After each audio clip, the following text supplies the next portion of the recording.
I sometimes read public domain books here on Leaves of Glen, and they were written a long time ago, so they're usually racist or sexist or bigoted.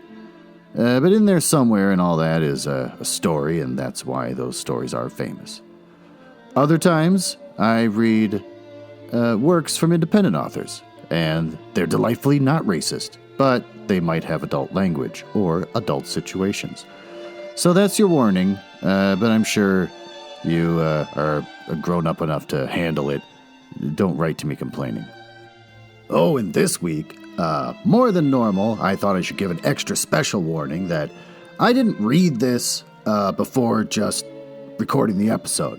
I had no idea that it was the most explicit short story I was ever going to read on this show. So this is an extra special warning that this is just a lot of porn with a lot of descriptions that you don't want to have kids hear, or maybe your pets. And if you're somebody that gets upset about that kind of thing, you definitely don't want to listen to descriptions of the blowjobs. Otherwise, enjoy the show.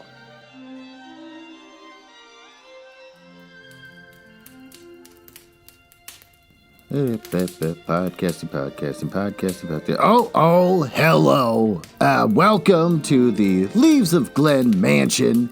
It's a fun little bit I like to do where I like to pretend I live in a giant house with a lot of rooms that we go through as I do the episode.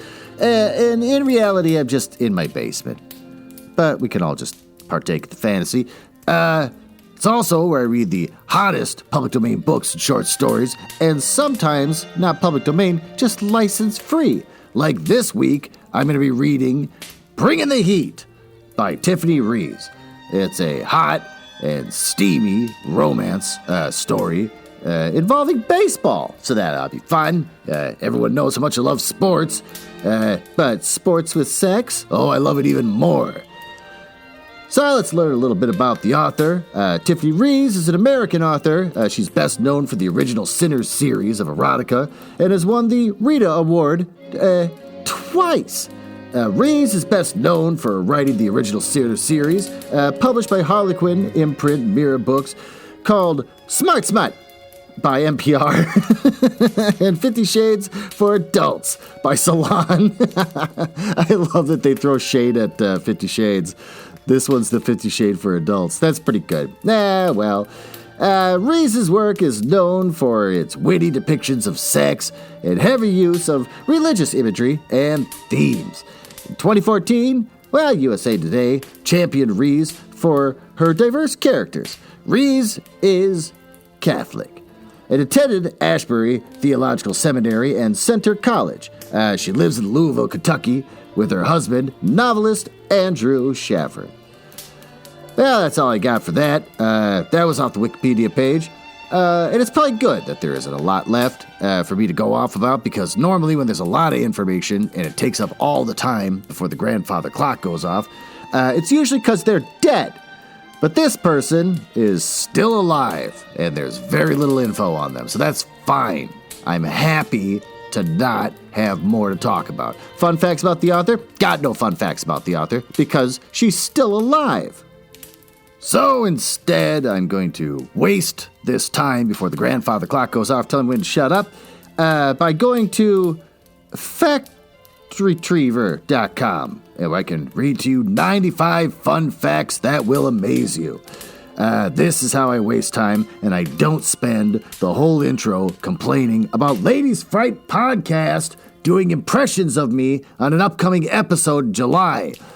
Which, for the love of God, if you have any love for old Glenn, don't listen to that episode. Oh, go listen to the rest of the episodes. Oh, their show's good. You can find them at Ladies Fright Pod on Twitter and on Instagram. And you can just search on your app of choice for Ladies Fright Podcast, and you'll find them. Oh, sure, their stuff's good, but they spend an enormous amount of time just picking on old Glenn for the way he talks. We're going to read these fun facts now that I'm all fussed. American flags left on the moon will eventually get bleached by the sun. There's that. While they are hibernating, bears do not urinate. How much time is left to the grandfather? Jesus Christ, we got a lot of time. Gummy bears were originally called dancing bears. So these are amazing. They're amazing me. New Zealand has more cats per person than any other country in the world. The hagfish is the only animal that has a skull, but no spine. Well, there you go. That's mildly interesting. People weigh less if they stand at the equator than if they stand at the North or South Poles. At their closest points, the U.S. and the Soviet Union are over 2 miles in distance. That's great. The yo-yo was originally a weapon used in the Philippine jungle. A weapon? Victor Hugo's novel Les Miserables contains a sentence that is 823 words long. That sounds about right. I've read a lot of public domain, very old books, and they just don't use commas or periods until they're done with the paragraph. Well, with that, thank God I wasted enough time. Let's move on to reading a sexy story.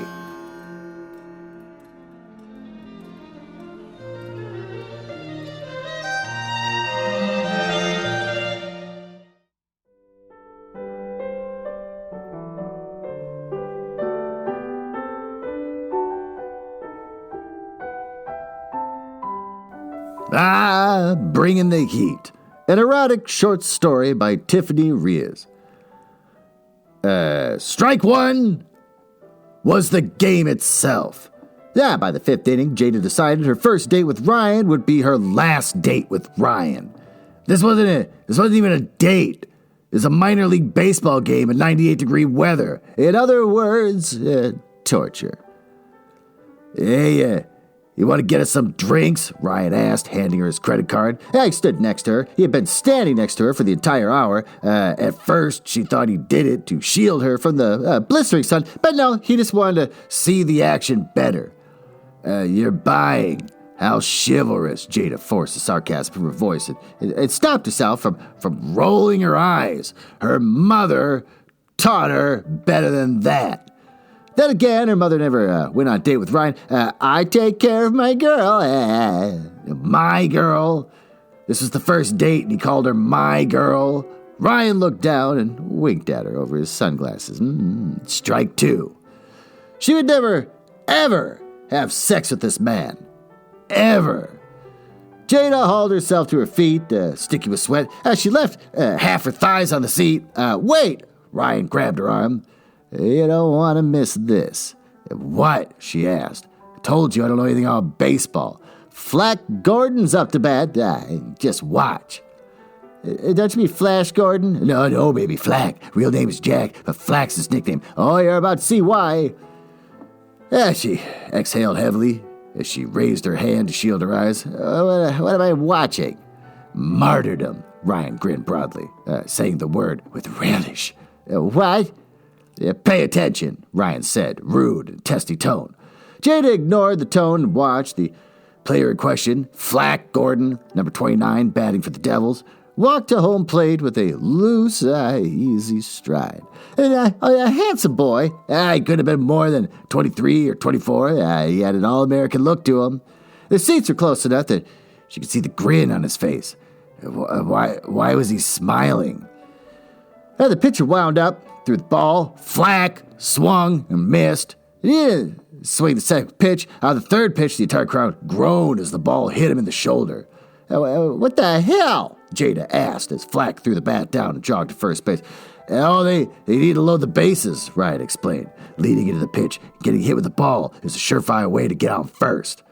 Damn, that must have hurt. Jada couldn't even see the ball travel so fast. The pitchers bring the heat. When Flack comes up to bat, it's a man in front of them, eager to join in their baseball education.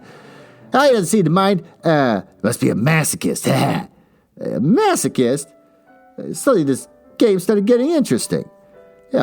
Even for me, I don't even like sports or baseball. Now I'm interested. People want to get hurt. Flack hit first base, and some guy wearing the same uniform patted him on the back. The back pat didn't stay a back pat, however. Is that guy rubbing Flack's ass? He asked Ryan. He's the first base coach. Looks more like he's trying for third base to me. Oh, don't make this a gay thing, Ryan glared at her. What?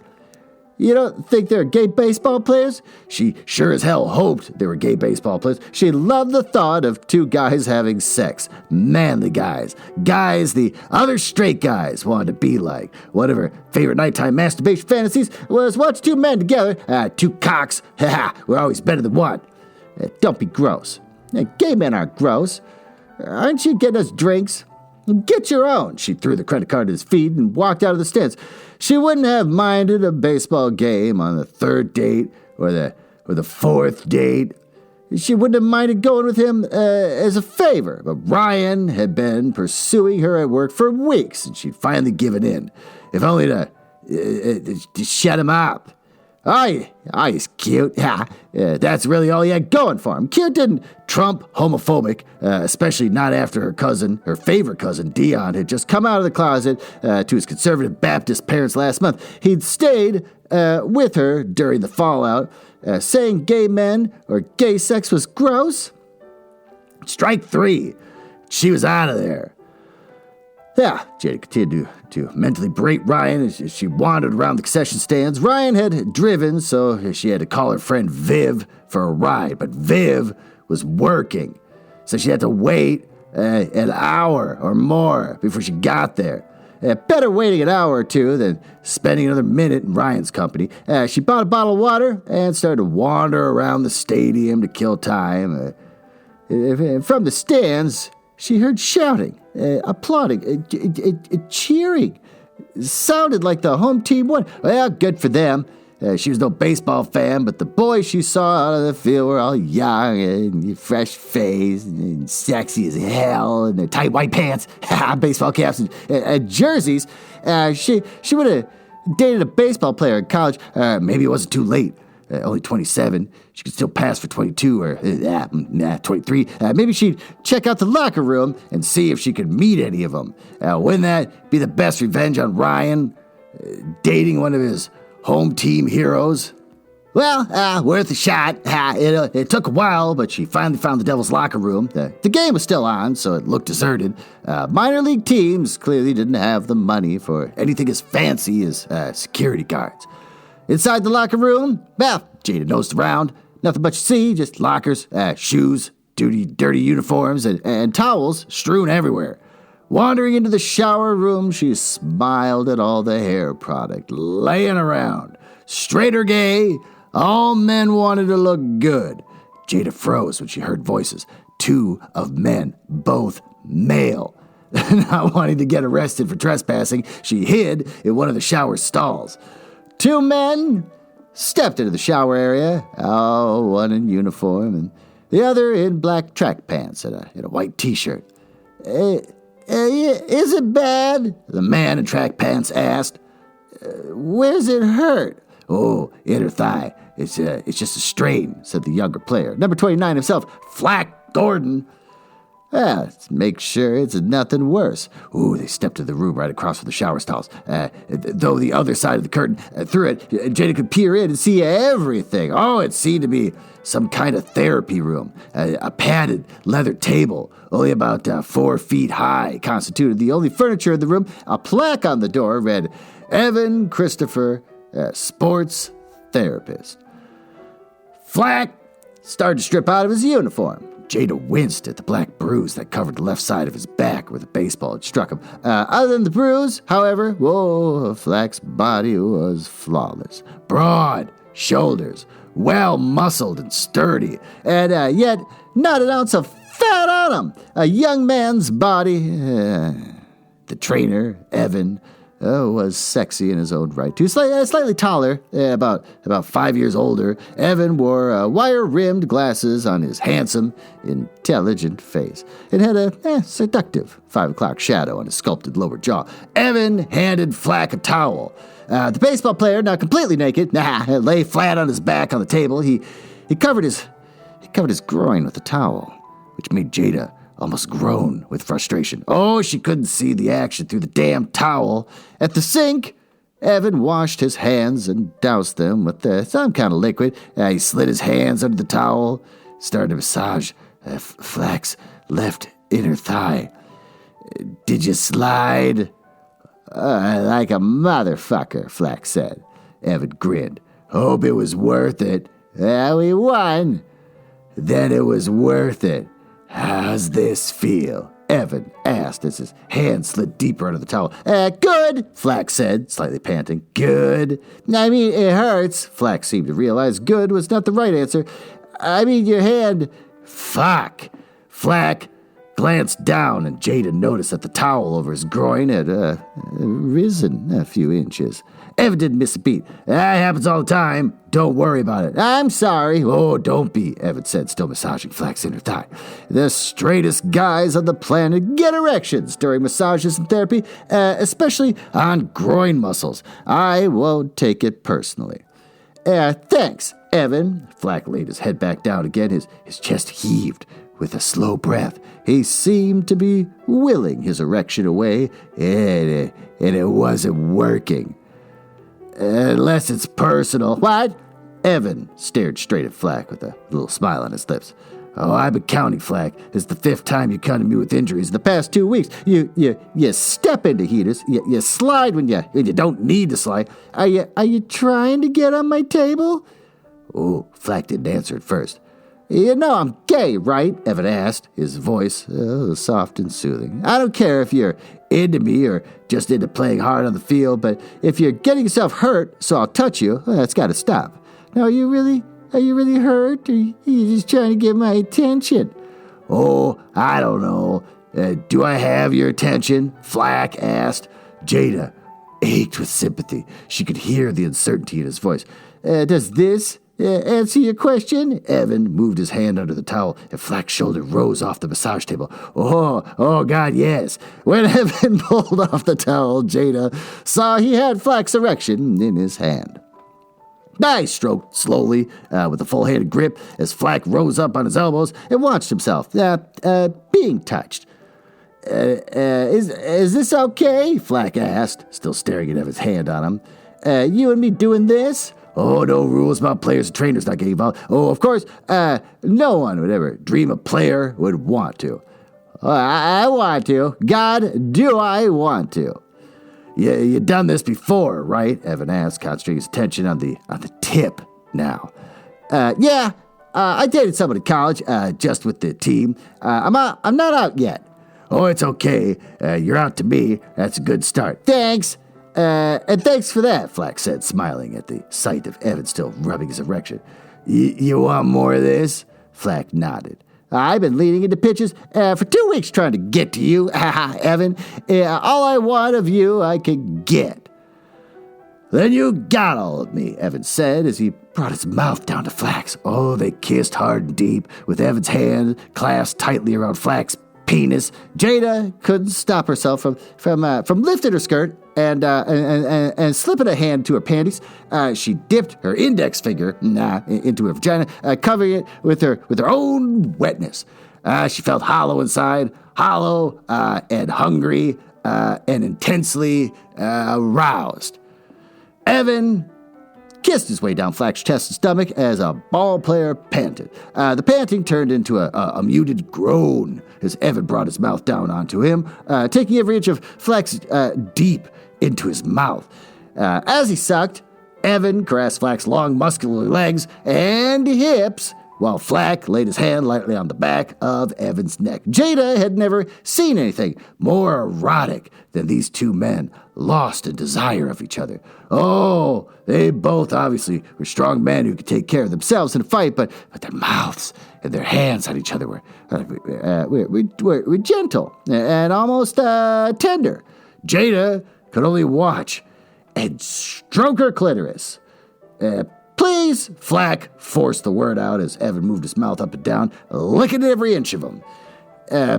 Please what? Do you top? Well, with that, I feel like we should probably try to spruce things up a little bit. Story's probably getting a little dry for you, so why don't we dip on into the master bedroom where I can read to you a new and upcoming romance novel from Penguin Random House Books.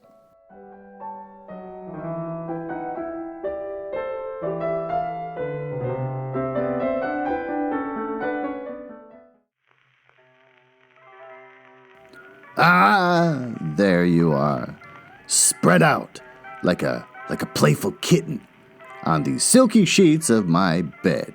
Here in the master bedroom, and not in my basement where I record my podcast. Oh, you look fantastic. You're wearing the entire leather three-piece suit that you know I love. And that is fantastic. Well, it's not perfect. I think you could spruce it up by writing me a letter about it. Yeah, go on, take this piece of paper and this pencil, and I want you to write me a letter as I read to you a new and upcoming romance novel called Very Sincerely Yours by Carrie Winfrey. It's a charming and heartwarming new romantic comedy by the acclaimed author of Waiting for Tom Hanks, Carrie Winfrey. Teddy Phillips never thought she'd be spending a day surrounded by toys at almost 30 years old, but working at a vintage toy store is pretty much all she has going on in her life after being unceremoniously dumped by her longtime boyfriend. Oh, the one joy that she has kept is her not-so-guilty pleasure, Everett's Place, a local children's show hosted by Everett St. James, a man whom Teddy finds very soothing. And okay, also cute. Teddy finds the courage to write to him, feeling slightly like one of the children who write to him on the show. He always gives sound advice and seems like he's got everything figured out. He pretty much does. Everett has a great support system, wonderful friends, and his dream job. Wait, does Teddy Phillips know that he's got a great support system? And wonderful friends? There's still that persistent feeling in the back of his mind that something is missing. When a woman named Theodora starts writing to Everett, he is drawn to her honesty and vulnerability. Oh, they continue writing each other, all the while living their lives without meeting. And when their worlds collide, however, they must both let go of their fears and figure out what they truly want. And if the future they want includes each other. So Theodora, I guess, is Teddy Phillips, just using a fake name. Why would they just say that? Because now suddenly I feel like there's one person writing him, and then he's getting those letters, but then suddenly somebody else named Theodora steps in, is more important, and the story just changes abruptly. I don't know. It wasn't the well-written review. It's coming out June 15th, so why don't you read it yourself and figure it out, and then you can come back and let me know what the hell this story's about, and if it's even any good. You can find it on Amazon, Barnes & Noble, bookshop.org, Hudson Booksellers, IndieBound, Powell's, Target, my favorite name, Books A Million, and Walmart. Okay, let's see what your letter says. You think my belly is bigger than my chest? Well, that's unfortunate. I mean, it's true. It's too bad you look at me that way. It says here also you think my arms are spindly like two little cigarettes, and you think my eyes are too big. All right, why don't we go back to the library and finish reading the rest of this story.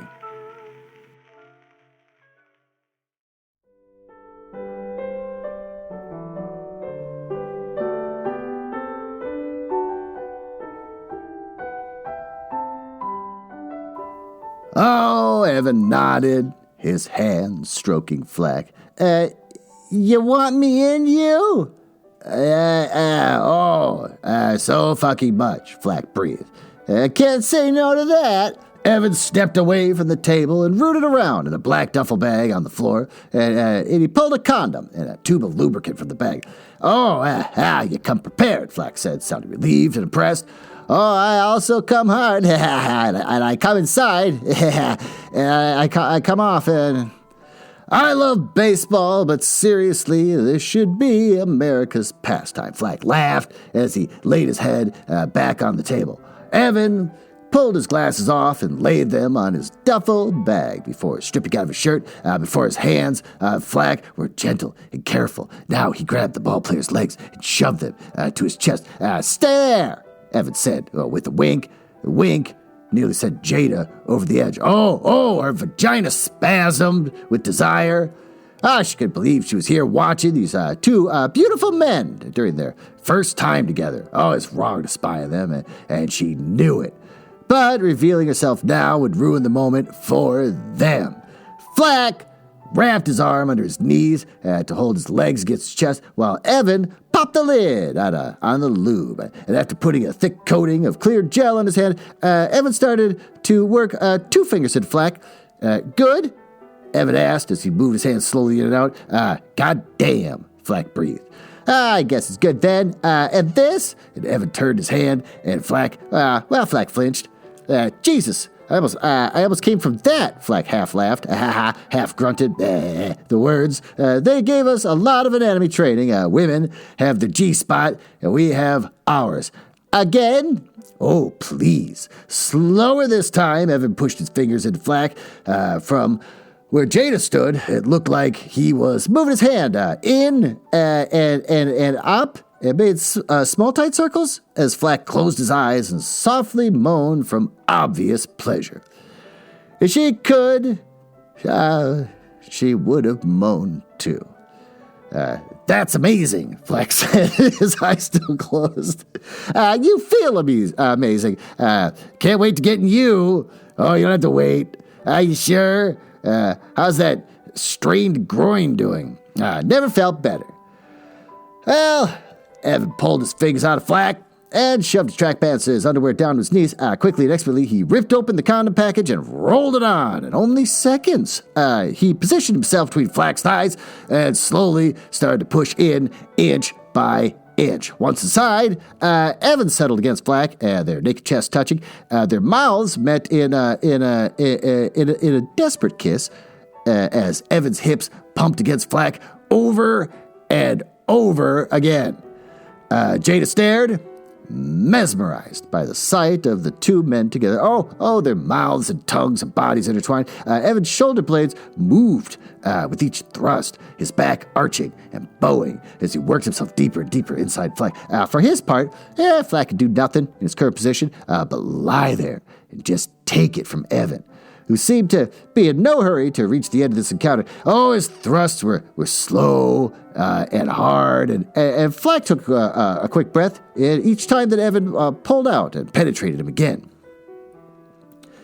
While she watched, Jada worked her clitoris harder and faster, desperate for release. She envied Flack for the cock inside him.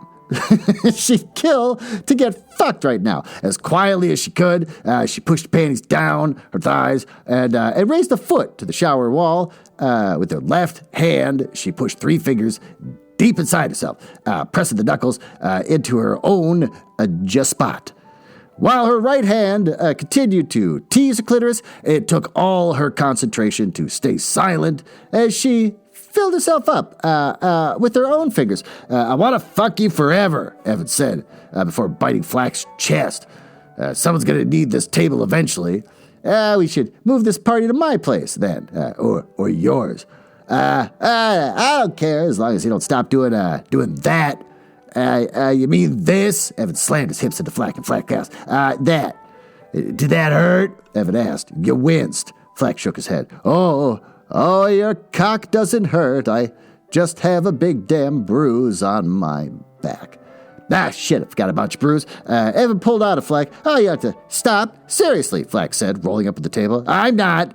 Just changing positions. Come here. Evan took Flack by the wrist and made him stand at the end of the table. They're getting crazy. Evan kissed Flack once, long and lustfully, before turning Flack around. Bend over and hold on to the edge of the table, Evan ordered. Flack complied instantly. Jada watched Evan angle his erection and push it back into Flack. He made a few practice thrusts before wrapping his arms around Flack's chest and pounding into him. Flack clung his table as Evan pushed and pushed against him. This time, without prior patience, it was all need now. It was all need now. No, I'm reading that right. Need and hunger and 2 bodies joined together. Evan wrapped a hand around Flack's erection again as his thrust increased in speed and intensity. Come, please, Flack begged. I want you to come while you're in me. I've wanted that for weeks. Evan was too far gone in ecstasy to respond. All he could do is just thrust so hard into Flack that even Jada winced. Low grunts almost sound like pain escaped Evan's throat as he rammed into Flack. Jada couldn't wait anymore as Evan came with a few final brutal thrusts. She came too. Her vagina contracted around her hand, her clitoris pulsed against her fingers, and her whole body shook and shuddered with the most intense orgasm she's had in years. Now, for a few seconds, Evans rested his forehead against the back of Flack's neck, and then he pulled out and pushed Flack back onto the table. He pushed the ball player's thighs apart, shoved his fingers inside him, and brought his mouth down once more into Flack's erection. Flack writhed under Evan's mouth, grasping at the edge of the table. Oh, he came so hard, his body jackknife. Oh, Jada came so hard she nearly slid to the floor. Yeah, fuck, Flack collapsed back on the table and laughed tiredly. I think that's just what we did. Evan wiped his mouth and the back of his hand before kissing Flack. Can we do it again? Evan smiled as he pulled off the condom and wrapped it in a tissue. Oh, we can, we should, we will. Just not here. We're lucky no one walked in on us. Oh, shit. I didn't even think about that. I guess there are janitors around. There are. And who knows who else? Get dressed. We'll go to my place and talk. Just talk? Well, just for starters, Evan kissed Flack again, and Jada smiled.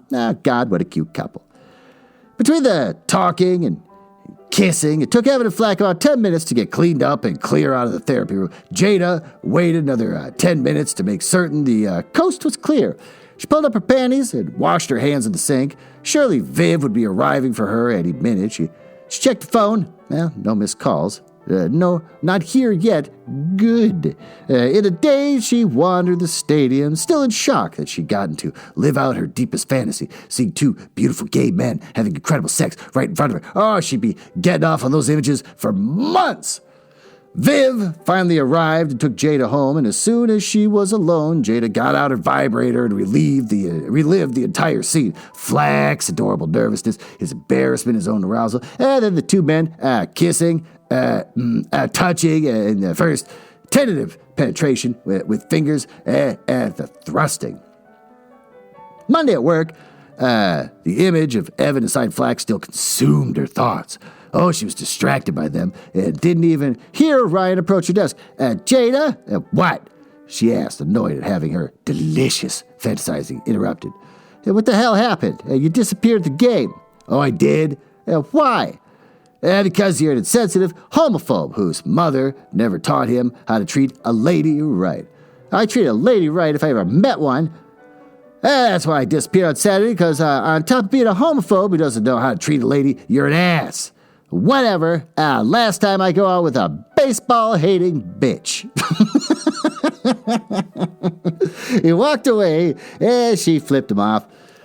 As soon as he was gone, she Googled a phone number and dialed it. Devil's Box Office, came the voice on the other line.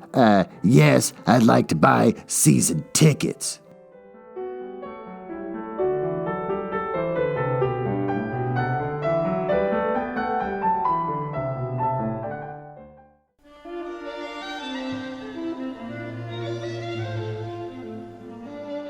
Well, let's review what happened in this short story.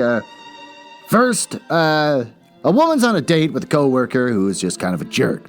He brings a woman to a baseball game and is actually so focused on the actual game that he just ignores her the whole time. She gets annoyed, and he's a jerk, so then she decides to take off. Then she decides that she wants to go make coitus with a member of the team he loves so much that he'll ignore a woman on a date. Plus, the guy's a homophobe. So, disappears in the locker room and sees a man named Flack, who's got a bruise on his thigh, go into the doctor, the masseuse, or whatever the heck he is, and then they start out professionally and then wind up making their own coitus, which she just watches. And that's pretty much it. Then at the end of it, they take off, and then she takes off, and then she goes to work, and then the jerk she was on the first date with, who's a jerk to her, called her a baseball-hating bitch, which is an insult I've never heard before. And then she gets more tickets to the game, because I guess she's going to keep going back and sneaking in, I suppose. At some point through an entire baseball season, she's probably going to get caught and arrested. Is probably where that story's going to end. But we don't get to hear that part. We just know that she's excited about what she saw, and she just wants more of it. What's good? Well, What's good is that a sexual intimacy between two consenting adults can be done in a professional and safe environment. If you're gonna have your first sexual experience, if it can be with someone that is hygienic and checks in with you on a regular basis, that's probably ideal. What sucks? That she's just gonna be a peeping Tom now? I guess that's gonna be her life from here on out. Just gonna be a peeping Tom, unless she hires people. I don't know. What do we learn? Well, we learned that spying on people and pulling on it is, it's just going to get you arrested someday. Oh, the first time's thrilling. Or the second time, kind of thrilling. Third time, kind of a letdown. It's not like the first time. And boy, you wish it could be like the first time again. Fourth time, you're kind of just dead inside. Fifth time, you're just going through the motions. And then sixth time, you get arrested. So, with that, I hope you enjoyed this story. I know I did, and I will see you next week.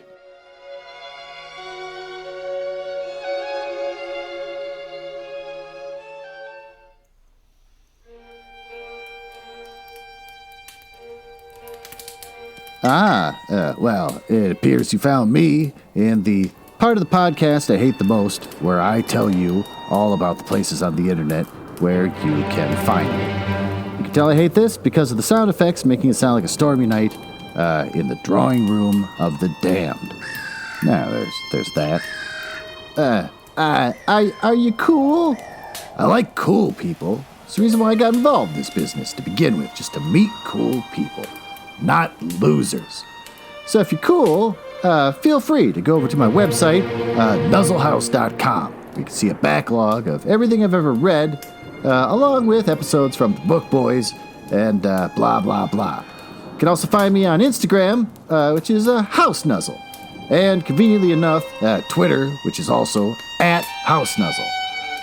Annoyingly, YouTube made me pick a name instead of just a House Nuzzle, so I got Glenn Nuzzles. So I guess you search for that if you want to watch a screen that doesn't do anything and just hear my voice.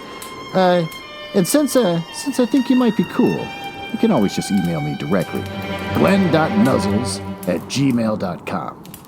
But don't email if you're a nerdlinger or a dork. Now, back to business.